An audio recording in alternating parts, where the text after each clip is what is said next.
Haya sa tao gilutoan taglami nga sudan sa atong asawa. Lami bitaw ning adobo nga butang hipon ba unya ni tamatis ba. Itunlob nato sa suka nga halang. Unya ibahog ang mantika nga naihipon sa kanon.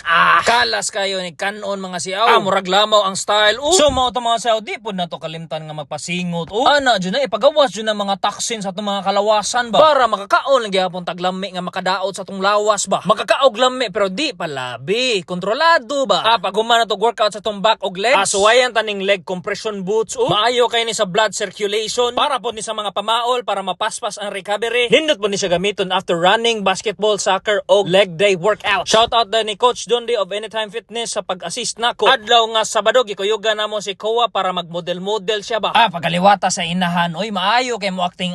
Oy maay kay mo post ba murag model ba. Mura magaluya atong model oy. Samtang nag-vlog ta shout out sa taga-Alcoy nga si Boss Jan Aluna no. Salamat kay sa support Boss Jan ha. Adlaw nga Domingo dire may manihapon sa Lugang Cafe dire sa SM Seaside. Ikaduha na ni namong kaon ni Malaya dire unya lamian jugay ko ilang pagkaon dire ba. Labi na katong gitawag nila nga salted egg shrimp nila ba. Ay tara bago pag-serve tara tanana. So mao to mga siyaw magdali tag kaon kay naay ganahan si Malaya tilawan. Katong bird papas ba katong cream puffs ba. Kondisyon na sa tao inig ugma ni idagan na yang gikaon ba. Tara mao din ang gikrave ni Malaya di ay. Unsay dugayan kanon na ni sa tao. Unya parisa na tong kape para mas mulami atong kyaon. While nagtambay mi nakakita mig usa sa mga sikat nga content creators dito sa Cebu. Good to see you Miss Angkolo. So mao to mga siyaw dire lang ko to bang akong vlog. Thank you for watching. Till next time mga siaw. Ciao.